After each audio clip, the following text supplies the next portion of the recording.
नमस्कार, आप सभी का स्वागत है। गरुड़ पुराण के अनुसार एक बार गरुड़ जी ने भगवान श्री कृष्ण से प्रश्न किया कि हे प्रभु, किस मनुष्य के घर में देवताओं का वास नहीं होता है? किस मनुष्य के घर में प्रेत निवास करते हैं और घर में प्रेत विचरने लगते हैं, तो मनुष्य को कौन से संकेत मिलते हैं? उत्तर में भगवान श्री कृष्ण ने गरुड़ जी को बहुत ही रहस्यमय बातें बताई है, जिनके बारे में आज हम आपको बताने वाले हैं। श्री कृष्ण के अनुसार जिस घर में प्रेतों का वास होता है, ऐसे स्थान पर देवी लक्ष्मी कभी वास नहीं करती है। ऐसे घर में सदैव ही दरिद्रता का वास होता है। यदि किसी मनुष्य के घर में प्रेतों का वास हो तो उसे नाना प्रकार के संकेत मिलते हैं।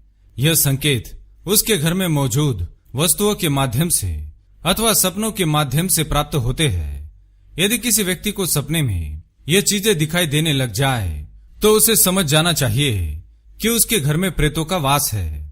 उसके पूर्वज तथा मृत परिजन प्रेत योनि को प्राप्त हो चुके हैं और वे प्रेत का रूप धारण करके उनके घर में ही निवास कर रहे हैं। प्रेतों के घर में आने से कई प्रकार के संकेत मनुष्य को प्राप्त होने लगते हैं। इसी कारण से उसे गरुड़ पुराण में बताए गए ये उपाय करके प्रेतों से मुक्ति पा लेनी चाहिए, ताकि घर में माँ लक्ष्मी तथा अन्य देवी देवताओं का वास हो और घर में सुख शांति बनी रहे।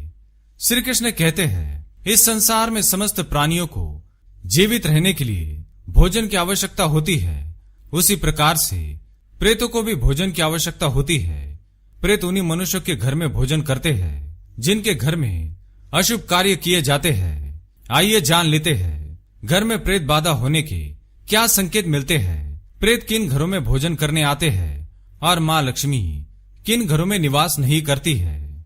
सबसे पहली बात, गरुड़ पुराण के अनुसार प्रेतों का भोजन संसार के समस्त प्राणियों के लिए निंदनीय होता है।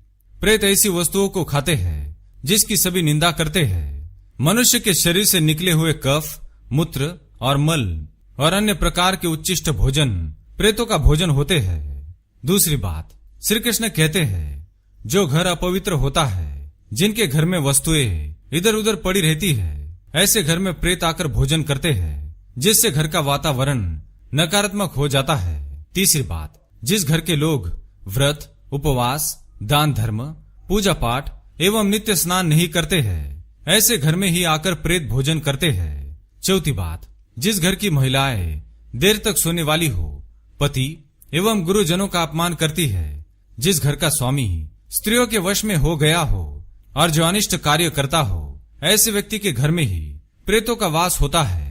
पांचवी बात, जिस घर में सदा ही लालच, क्रोध, निद्रा, शोक, मद्यपान, आलस्य आदि प्रकार के दुर्गुण होते हैं, तो समझ लेना चाहिए कि उस घर में प्रेतों का वास है। ऐसे घर में देवी लक्ष्मी का कभी वास नहीं होता है। इसी कारण से ऐसे लोग सदा ही दुखी, क्रोधी, देर तक सोने वाले और स्नान न करने वाले पापी होते हैं। आइए अब जान लेते हैं घर में प्रेत होने के क्या संकेत मिलते हैं। भगवान श्री कृष्ण कहते हैं, भूख और प्यास से व्याकुल होकर प्रेत योनि को प्राप्त हुए मृत परिजन उसके अपनों के घर में प्रवेश करते हैं। वे वायु रूप में होने के कारण मनुष्य को दिखाई नहीं देते हैं। वे वायु रूप में ही अपने परिजनों के शरीर में प्रवेश करते हैं और उन्हें भिन्न भिन्न प्रकार के सपने दिखाते हैं। श्री कृष्ण कहते हैं, मरे हुए परिजन प्रेत बनकर अपनी पत्नी, पुत्र, अपने बंधु बांधवों के शरीर में प्रवेश करता है। तब वे उनके सपने में घोड़ा, हाथी, बैल अथवा मनुष्य का विकृत रूप धारण करके उनके सपने में दिखाई देने लगते हैं।